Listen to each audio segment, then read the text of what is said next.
ஏனுங்க இன்றைக்கி நம்ம வீட்டில் பார்த்தீங்கன்னா வீடு வலிக்கிற வேலை தாங்க. ஆளுக்கு ஒரு வேலையை பம்பர் மாடி சுற்றிட்டுருக்குறேன் பாருங்க. முடிஞ்ச அளவுக்கு எல்லா வேலையுமே கவர் பண்ணி எடுத்துட்டேன். காத்தால 11 மணி ஆகிப்போச்சா, சரி ஊட்ட வலிக்கலான்னு சொல்லிட்டு அரிசி காப்பி கொஞ்சம் வெய்சாமி போய் ஊட்ட வலிக்கலாம் அப்படின்னா, அம்மா ஊட்டையெல்லாம் வலிச்சிட்டு வாங்கம்மா அப்புறம் வச்சுக்கலாம் அப்படின்னு ஏகணிச்சு அலுப்பாக போயிடாதா என்னாராவது வெய்கன்னு அப்படின்னு. வர காப்பி தான் அப்புறம் அது என்னாராவது அப்படிங்காட்டி அப்புறம் சரின்ட்டு அவனும் காப்பி வச்சு கொடுத்துட்டான். எங்கள் வீட்டில் பார்த்தீங்கன்னா சிறுசு ரெண்டுமே வர காப்பி குடிக்க மாட்டாங்க, பால் காப்பி மட்டும்தான். அதனால் காத்தாலையுமே அப்புறம் சாயந்தரம் பள்ளிக்கூடம் விட்டு வர நேரத்தில் மட்டும்தான் பால் காப்பி. இடையில நாங்கள் 2 தடவை குடிப்போம், அது வந்துட்டு வர காப்பி மட்டும்தான். ஒன்று எனக்கு அது வந்து உடம்புக்கு நல்லதுன்னு நான் நினைக்கிறேன். அப்புறம் இன்னொன்று பொழுனிக்கு பால் காப்பி வைக்கிறதுக்கு நாம் எனக்கு மாடாக வச்சுருக்குறோம், அதனால் வர காப்பி தான் குடிப்போம். அப்புறம் சித்த டிவி பார்த்துட்டு காப்பி குடிச்சு போட்டு அப்புறம் எல்லாம் க்ளீனிங் வேலையை ஸ்டார்ட் பண்ணியாச்சு. கிச்சனு தான் ஃபஸ்ட்டு போனால் எல்லாம் தயிர் போட்டு வச்சுருந்ததெல்லாம் எடுத்து வைக்காது இருந்துச்சு. அப்புறம் நான் சொன்னேன் ஏனுங்க எடுத்து அதில் ஃப்ரிட்ஜில் வைங்க அப்படிங்காட்டி அப்புறம் அண்ணன் தயிரெல்லாம் எடுத்து ஃப்ரிட்ஜில் வச்சாங்க. சரின்ட்டு நானும் ஃபஸ்ட்டு கூட்டினேன். கிச்சனை கூட்டி விட்டு இது பெட்ரூம் பக்கம் போனால் அண்ணன் அப்போ தான் பெட்ஷீட் மடிச்சுக்கிட்டு இருந்தார். நாங்கள் பார்த்திங்கன்னா இந்த வேசகாலம் வந்துருச்சுன்னா போத்திக்கிற பெட்ஷீட்டையும் எடுத்து பீரோவில் வச்சுறது, அடிக்கு போடுற பெட்ஷீட் மட்டும்தான் இருக்குது. ஏங்க சும்மா அப்புறம் போத்தாத வெளியிலேயே வச்சு எவ பொண்ணுக்கு துவைக்கிறது, அதனால் அந்த மாதிரி பண்ணிடுவோம். அண்ணன் அதே தான் பண்ணிகிட்டு இருந்தார்.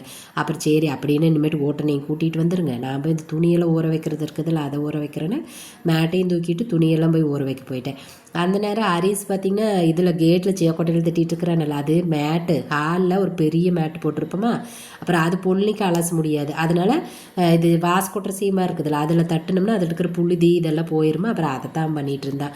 அந்த நேரம் நானும் ஊற வச்சுட்டு ஓடியாந்து அப்புறம் கிச்சனை க்ளீன் பண்ண வந்துட்டேன்.